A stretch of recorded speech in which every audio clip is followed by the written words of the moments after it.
Comment bien gérer nos brebis, nos chèvres, pour qu'ils donnent de bons petits quand il le faut et comment vraiment déterminer le moment où on veut ces petits. C'est un problème qui est vraiment important à relever et nous, à notre niveau, au niveau de la ferme S2A, c'est un manque, c'est ce que nous ne faisions pas avant, que nous sommes en train de vouloir améliorer. Pour cela, nous sommes en train de faire des constructions, des enclos pour pouvoir bien séparer, bien déterminer quand on va avoir les petits, comment avoir les petits. Et je pense que c'est très important pour toi également. Si tu veux créer une ferme, d'élevage des moutons, il faut prendre cela en compte avant de commencer ton activité. C'est très important. Et c'est une méthode que j'ai suivie chez un jeune frère également qui fait l'élevage et qui va parler de comment il le fait. Et je crois que c'est vraiment important. Et actuellement, je suis dans le processus de l'implémenter chez moi. Je vais vous parler de cela aujourd'hui pour que si tu es dans le processus de créer une ferme d'élevage de moutons, de chèvres, tu penses réellement à ça. Et ne fais pas comme moi, ne le fais pas après, fais-le au début. C'est mieux pour toi. Sans plus tarder, nous allons passer au vif du sujet après le générique.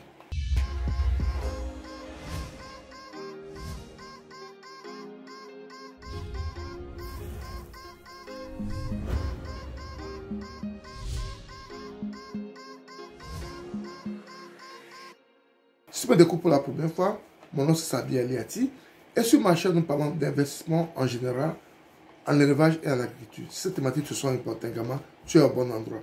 Ce qui te reste à faire, c'est de t'abonner à notre chaîne S2A Group si tu ne l'as pas encore fait.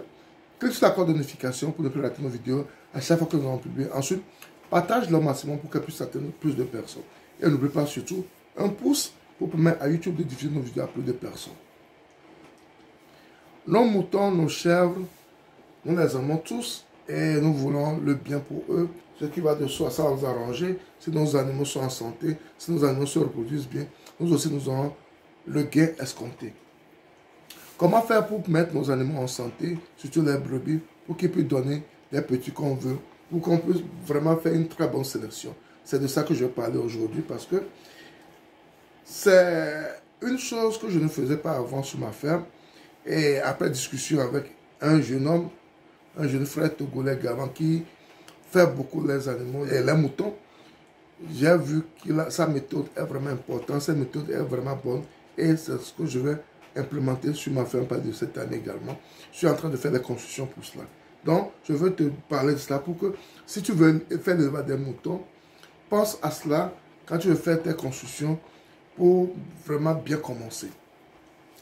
Il s'agit de quoi? Il s'agit de la séparation des animaux, premièrement. Dans un élevage, il ne faut pas mettre les moutons ensemble.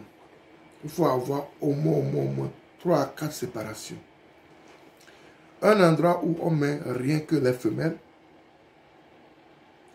Un endroit où on met les agneaux qui seront sevrés. Les agneaux, les cabris qui sont sevrés. Un endroit où on va mettre les mâles qui sont destinés à la boucherie, à la vente. Et un endroit où on met les mâles reproducteurs. Un endroit où on met les mâles reproducteurs. Ce qu'on va utiliser pour la production. Okay. Maintenant, l'objectif de cela, c'est pour pouvoir bien contrôler ces animaux et savoir quoi faire, comment le faire. Pour les brebis, il faut mettre ce que vous voulez utiliser comme reproduction. Ceux qui vont donner les petits, vous les mettez tous ensemble. On met les brebis ensemble et on introduit les mâles qu'on veut pour la reproduction. Parce que dans votre lot de reproducteurs, il y a des mâles que vous choisissez pour certaines femelles bien précises, pour éviter la consanguinité. Si un mâle a donné des petits, et parmi ces petits, il y a des femelles dedans, il faut savoir que ce mâle ne peut plus aller au niveau des femelles pour éviter la consanguinité. C'est très important. Et puis là, vous allez déterminer quand est-ce que vous voulez avoir les petits. Et généralement, il faut éviter d'avoir les petits pendant la saison pluvieuse. Il faut éviter d'avoir les petits pendant la saison pluvieuse. Donc, vous introduisez le mâle reproducteur chez les femelles et vous leur donnez au moins 45 jours. Vous le laissez parmi les femelles pendant 45 jours. Une période de 45 jours vous permet dessus de cela. Et après, vous allez faire sortir le mâle. Donc, il n'y aura pas de mâle parmi ces femelles. Et vous allez voir, vous donner à peu près 145 à 150 jours, 52 jours pour que la mise bas commence. Et quand on fait ça, on peut aussi la production elle est synchronisée. Vous savez quand vous aurez les petits. Vous savez quand vous aurez les petits. C'est par rapport à cela que vous allez introduire le mâle parmi les femelles. Souvent, il faut éviter d'avoir les petits pendant la saison pluvieuse. Les risques de décès elle est très important pendant la saison pluvieuse. Donc, il faut faire vos calculs pour pouvoir éviter la production, la mise pendant la saison pluvieuse. Et quand on fait cela, pratiquement tous les moutons, les brebis, vont donner les agneaux pendant la même période. Et ça vous permet de suivre les petits, d'être plus concentré sur les petits, parce que vous savez qu'en ce moment, il y a un petit, et votre présence dans cet enclos est plus importante dans cette période également, pour être sûr d'éviter les fausses couches et autres. Vous êtes à l'écoute de vos agneaux pendant cette période. La concentration est plus importante pendant cette période, dans l'enclos des brebis. Et pratiquement tous les agneaux seront nés au même moment. Vous pouvez bien contrôler au niveau des vaccins, au niveau des vitamines, tout. Parce que vous savez que cette période est vraiment cruciale pour vous, pour votre élevage. C'est très important. L'attention est plus importante dans cette période. Et également, après une durée à peu près 3 mois d'allaitement, vous pouvez sevrer les petits. Vous donnez un temps de repos aux femelles et vous reprenez le processus selon votre programmation. Selon votre programmation. Ça vous permet de suivre l'évolution de vos animaux. Ça vous permet également d'éviter la consanguinité. Parce que vous savez quel mâle introduit dans l'enclos des femelles, quel mâle ne pas introduire. Tout ça là, ça dépend de vous. Et ça vous permet d'avoir une bonne gestion de vos agneaux, une bonne gestion de vos brebis. Et c'est ce que l'on ne faisait pas à notre ferme. Et c'est ce qu'on va commencer par faire à partir de cette année. Et comme je vous avais dit au début de l'année, cette année, ces premiers 6 mois de 2024, nous allons concentrer ça pour modifier tout ce que nous faisons sur nos fermes, pour améliorer ce que nous faisons dans nos fermes. Et à partir de la seconde moitié de l'année, nous allons vraiment nous concentrer sur la production. Ce sont des choses qu'on devait faire depuis le début, mais on ne l'a pas fait par faute d'informations et par souci de moyens également.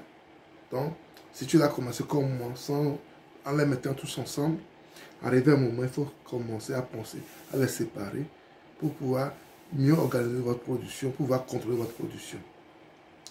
Si je sais que pendant la période de janvier-février, j'aurai les petits, il faut que je me prépare pour l'arrivée de ces petits pendant cette période.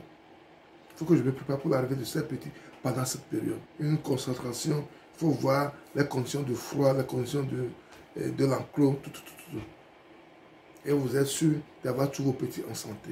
Et ça vous permet aussi de voir les femelles qui n'allaitent pas, quoi faire. S'il faut aider les petits au niveau de l'allaitement, s'il faut leur apporter du lait autre, et qu'est-ce qu'il faut apporter aux femelles, tout ça. Donc, tout ça là sera vraiment bien suivi à la loupe.